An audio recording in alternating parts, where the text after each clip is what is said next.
Media के साथियों से प्रत्याशी ने भाई गोकुल सेतिया को उम्मीदवार उतारा है।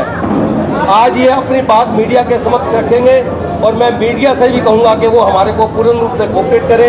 भाई गोकुल सेतिया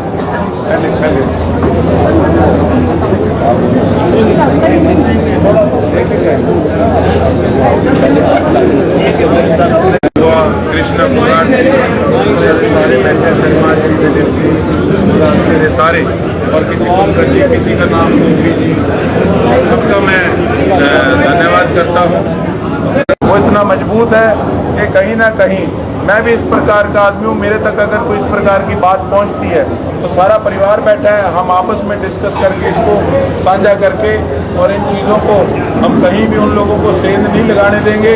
कांग्रेस पार्टी को मजबूत करने का काम करेंगे। और आप देख रहे हैं कि किस प्रकार से विपक्ष, हम तो भाई बीजेपी के साथ नहीं हैं, लेकिन ये वही लोग हैं, ये वही गद्दार हैं, ये उस किसान कौम के ये लोग गद्दार हैं जो इलाहाबाद जाकर किसानों के सामने जिन्होंने चुनाव लड़ने का काम किया था। और मैं इंडियन नेशनल लोकदल पार्टी के कार्यकर्ताओं को भी यही अपील करूंगा कि भैया गोकुल सेतिया तो फिर भी परिवार रहता है। मैंने जिससे ताल्लुकात बनाए हैं, पारिवारिक ताल्लुकात बनाए हैं और हमेशा रहेंगे। जिन कार्यकर्ताओं ने, इनेलो वालों ने भी मेरा साथ दिया था, मैं आज भी कहता हूँ एहसान होता है। लेकिन एक बात और वो लोग सोचें कि देखिए किस प्रकार से उनको आज इस्तेमाल किया जा रहा है। अगर आज उन लोगों के करके पार्टी को कभी दूर से भी सोचना भी मत, वो किसान विरोधी पार्टी है। उन्हीं की जुबानी जो उन्होंने बात कही उसी को आज दोहराने का काम कर रहा हूं कि मैं तो कांग्रेस पार्टी में शामिल हुआ मेरे इलाके के विकास के लिए, मेरे इलाके की तरक्की के लिए। लेकिन दूसरी तरफ आज कहीं ना कहीं अगर उनकी पार्टी का ही किसान विरोधियों के साथ अगर अलायंस होता है तो मैं समझता हूं इससे बड़ी बात और कोई हो नहीं सकती।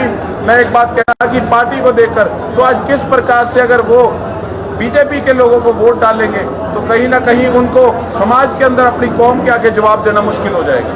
जी आपके प्रचार में क्या शहर कुमारी जी आपके प्रचार में आएंगे? बिल्कुल जी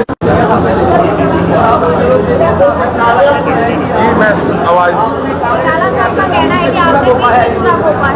विश्वासघात किया एमएलए के साथ। कौन सा विश्वासघात किया मैंने? अभय चौटाला का कहना है। मैं, मेरे आदरणीय हैं और मेरे हमेशा आदरणीय रहेंगे।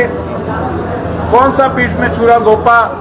मैंने 2019 में इनेलो की अमदाद ली, मैंने इलाहाबाद के अंदर कुछ भी कह सकते हैं।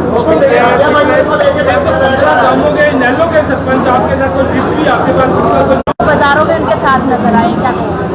मैं वही इनेलो के कार्यकर्ताओं से पूछना चाहूंगा, ये वाले दिन आपको पता लगेगा कि वो किसको वोट डालते हैं, किसान विरोधियों को वोट डालते हैं या जो किसानों के साथ हमेशा खड़ा हुआ है उसको वोट डालते हैं। आप लगातार बीजेपी को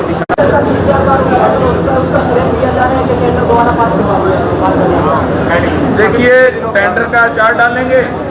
10 साल के अंदर जो मौतें हुई है, जो लोग टाइम पे हॉस्पिटल बड़े शहरों में नहीं पहुंच पाए, जिन्होंने एम्स पीजीआई में जिन लोगों ने धक्के खाए दुनिया जान के, जो तंग हुए 10 साल, वो तंगी दी हुई सारी भारतीय जनता पार्टी की है। टेंडर का क्या करेंगे? हमने टेंडर से लेना क्या है? हमें फैसिलिटीज चाहिए। हम अगर लोग टैक्स पे करते हैं तो हम ये बहाने सुनने के लिए नहीं पे करते कि टेंडर हो गया, नहीं हो गया, ये हो गया, वो हो गया। लोगों का काम है वोट डालना, टैक्स पे करना, फैसिलिटीज प्रोवाइड कराना सरकार का काम है। लेकिन वो कुछ कर नहीं पाए। 10 साल में सेंटर में, स्टेट में उनकी सरकार रही, लेकिन वो टोटली फेलियर रहा उनका। सवाल फिर दोहरा देता हूँ, जनता आपको मौका देती है तो आप कितने समय में मेडिकल कॉलेज और बाकी दिशाएं दशा है उनको कैसे सुधार पाएंगे? मैं भी अपना जवाब आपको दोहरा देता हूँ कि मैंने आपको यही बात कही है कि शीर्ष नेतृत्व से, कांग्रेस पार्टी की लीडरशिप से हमने यही रिक्वेस्ट की है कि सारा काम प्रायोरिटी पर रख के सरसा का कराना। उस दिन आपने शहीद भगत सिंह चौक पे मेरी स्पीच में सुना होगा कि हमारे साथ इस तरीके का व्यवहार हो रहा है जैसे कि सिरसा हरियाणा का हिस्सा ना हो।